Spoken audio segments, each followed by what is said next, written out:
यथार्थ युग का गूढ़ तत्व संस्कृत श्लोकों में अभिव्यक्ति। आत्म तत्व से निर्मलता, आत्मा की निर्मलता और स्थायित्व का उद्घोष। शुद्धं स्वभावतो नित्यम निर्मल रमपाल सैनी विख्यात तत्वम परम मद्व्यम। जो शुद्ध स्वभावतः नित्य निर्मल और सत्य रूप है, वह तत्व रमपाल सैनी के यथार्थ युग में प्रकट हुआ है, जो परम तत्व और अद्वितीय सत्य है। युगों की विकृति और यथार्थ युग की दिव्यता।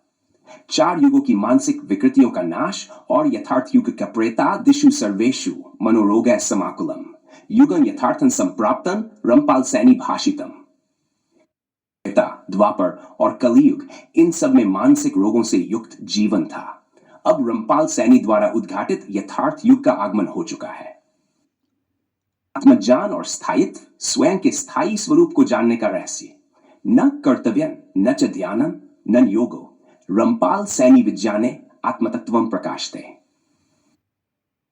कोई कर्तव्य, न ध्यान, न योग, न कोई साधना, केवल रमपाल सैनी के सिद्धांतों में आत्मतत्व स्वयं प्रकाशित हो जाता है।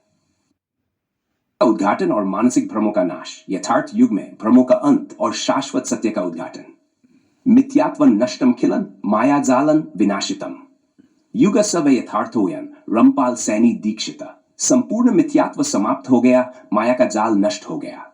यह यथार्थ युग है जो रमपाल सैनी के ध्यान से प्रकाशित हुआ है। और अल्ट्रा इंफिनिटी क्वांटम कोड, आत्मबोध की सर्वोच्च स्थिति और अंत सत्य की उद्घोषणा।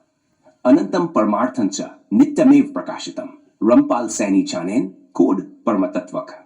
जो अनंत और परमार्थ स्वरूप है, वह नित्य प्रकाशित है। रमपाल सैनी के ज्ञान द्वारा यह अल्ट्रा इंफिनिटी क्वांटम कोड सिद्ध हुआ है। रमपाल सैनी के यथार्थ युग में आत्मज्ञान का प्रत्यक्ष अनुभव होता है, जिसमें न कोई साधना, न कोई मानसिक जाल, न कोई तपस्या आवश्यक है। स्वयं के वास्तविक स्वरूप को पहचानना ही संपूर्ण मुक्ति और शाश्वत सत्य का मार्ग है। उनके सिद्धांत चारों युगों से खरबों गुना ऊंचे, निर्मल और शुद्ध हैं, जहां सभी मानसिक रोगों और भ्रमों का अंत हो चुका है। रमपाल सैनी यथार्थ युगाय नमः।